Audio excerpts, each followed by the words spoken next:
आज की वीडियो में मैं आपको ख़ारिश की एक बहुत आम किस्म जिसे कहते हैं स्केबीज़ या जरासीमी ख़ारिश, इसके बारे में मालूमात और इसके इलाज के बारे में बताऊंगा। और वीडियो के एंड पे कुछ स्लाइड्स भी लगाई हैं ताकि आप इसे याद रख सकें। तो आपसे दरख्वास्त है कि वीडियो को आखिर तक लाजिम देखिए। अस्सलाम वालेकुम वरहमतुल्लाह। मेरा नाम डॉक्टर मंजूर अहमद भट्ट है और मैं 1985 से मेडिकल प्रैक्टिस कर रहा हूँ। मैंने अपने ही नाम से एक यूट्यूब चैनल का आगाज़ किया है और मैं आपसे दरख्वास्त करता हूँ कि बराए मेहरबानी इसे सब्सक्राइब करें, बेल आइकन पे क्लिक करें,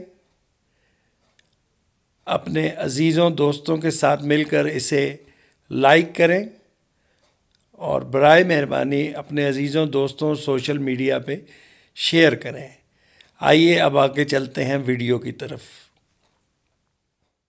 अस्सलाम वालेकुम वरहमतुल्लाह। इससे पहले भी मैंने आपको ख़ारिश के ऊपर एक वीडियो बना के दी थी जिसमें बहुत सी वजूहात बताई थी।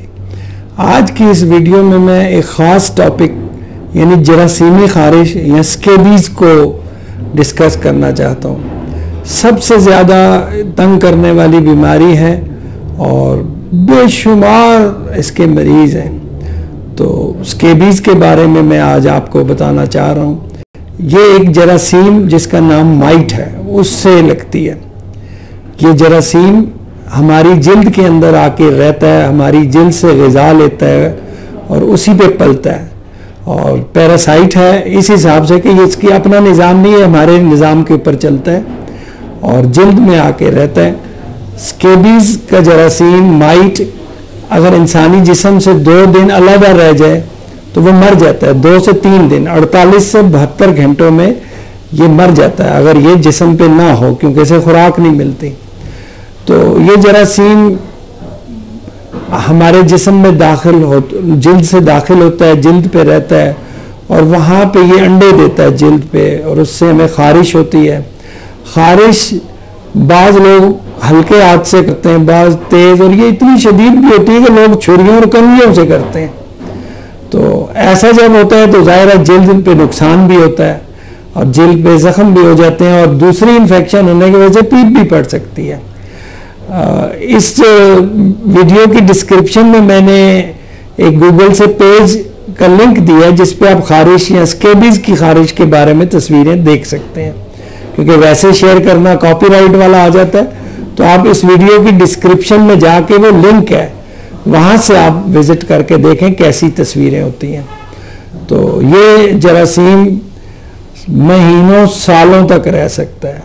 होता ये है कि जब डॉक्टर के पास जाते हैं तो वो अक्सर जाली डॉक्टर और बदकिस्मती से असली डॉक्टर भी ख़ारिश को फ़ौरन ठीक करने के लिए स्टीरॉइड दवाई का इस्तेमाल करते हैं जो जिस्म को सुझा देती है। ख़ारिश तो फ़ौरन ठीक कर देती है लेकिन ये जरासीम भी मरता है, इसलिए बार बार होती है, बार बार आप जाके टीके लगवाते हैं, दवाइयाँ खाते हैं। ये चीज़ आप पे वाज़ेह होनी चाहिए, स्केबीज़ की खाने वाली ना कोई दवाई है ना लगाने वाला कोई टीका है। ख़ारिश के वक्ती आराम के टीके हैं स्टीरॉइड्स जो इंसानी जिस्म से बहुत भारी कीमत वसूल करते हैं, जिस्म को सुझा देते हैं, मोटापा कर देते हैं। बच्चियों लड़कियों में जिस्म पे बाल आ जाते हैं, चेहरे पे बाल आ जाते हैं और मोटापा होने से उनकी मेंसेस भी बंद हो जाती हैं। तो ये बात क्लियरली समझ लें कि स्केबीज़ का खाने की कोई दवाई नहीं, ना लगाने के अलावा इससे आराम आता है।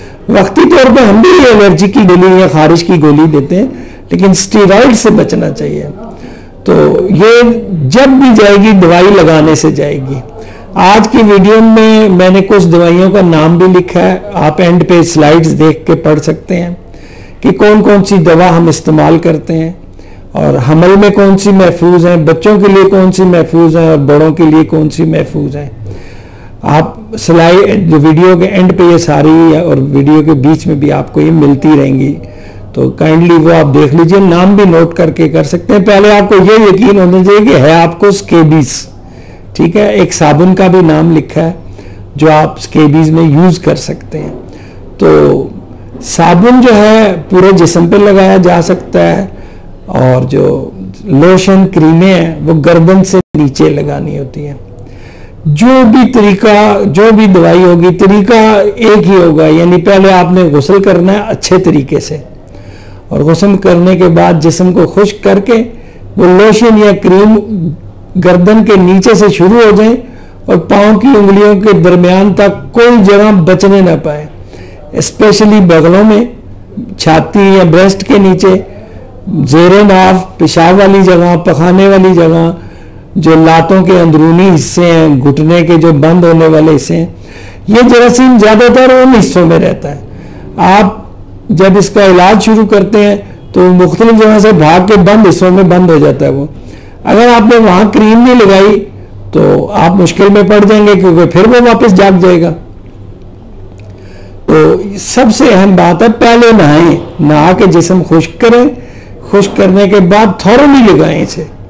लगाने के बाद आप कपड़े पहन लें और पुराने कपड़ों को गर्म पानी से धो के धूप में रखें। अपने बेड शीट्स, चादरें, जो कुछ आप दुपट्टा ओढ़ते हैं या आपके रुमाल हैं, इनको भी आप अच्छी तरह धो के धूप में रखें। आपकी खारिश खत्म हो जाएगी। लेकिन अगर आपने बाकी इंतजाम न किया तो आपको वो जरासीम फिर चढ़ जाएगा। तो जब तक आप पूरे ऐसे होल नहीं करेंगे, अगर घर में है किसी को तो एक को नहीं, सबको दवाई लगानी है। अच्छा, अब अगर आप रोजाना भी नहाते तो दवाई लगी रहे, लेकिन अगर किसी वजह से आप रोज नहाते हैं या आपको किसी शरई वजह से नहाना पड़ता है तो गुस्ल के बाद फिर लगा दें। बेशक आपने सुबह लगाई है, फिर शाम को भी लगा दें।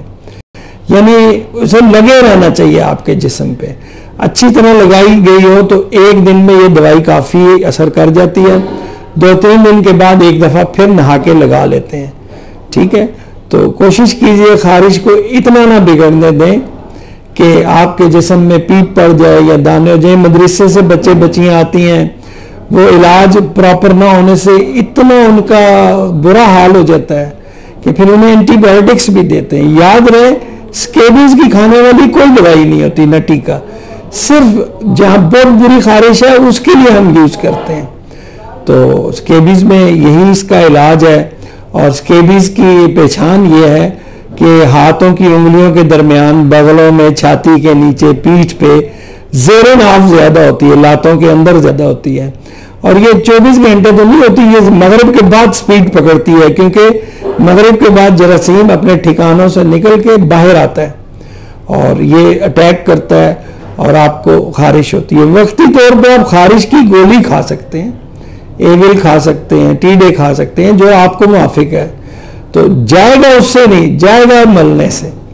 तो ये ज़हन में रखें। इसके अलावा आपने सुना होगा खारिश की ज़ियारतें हैं कि फलां ज़ियारत पे जाओ तो खारिश ठीक हो जाती है। उसके पीछे हकीकत क्या है कि उन ज़ियारतों में गर्म पानी की ज़ियारतें कहलाती हैं। वो पानी के अंदर गंधक या सल्फर होती है, को जिल्द की बेहतरीन दवाई है, एंटी स्केबीज भी है, एंटीबायोटिक भी है। तो बहुत से लोग गुस्ल जाके करते हैं या ज़ियारत से पानी लाते हैं, उससे भी बड़ा फर्क पड़ता है क्योंकि उसमें गंधक होती है। तो आपको गंधक का सल्फर सोप भी मिल जाता है अगर आप लगाना चाहें। गंधक की मरहम भी है और बहुत से लोशन जो मैंने लिखे हैं यहाँ पे वो आप देख लीजिएगा, उनके अंदर भी गंधक है। सल्फर या गंधक बहुत इफेक्टिव है इस खारिश के लिए। ठीक है, तो उम्मीद है आज की मालूमात आपको पसंद आएगी। अगर आप खारिश के बारे में फुल वीडियो देखना चाहें तो मेरी पुरानी वीडियो का लिंक इसमें मौजूद है डिस्क्रिप्शन में।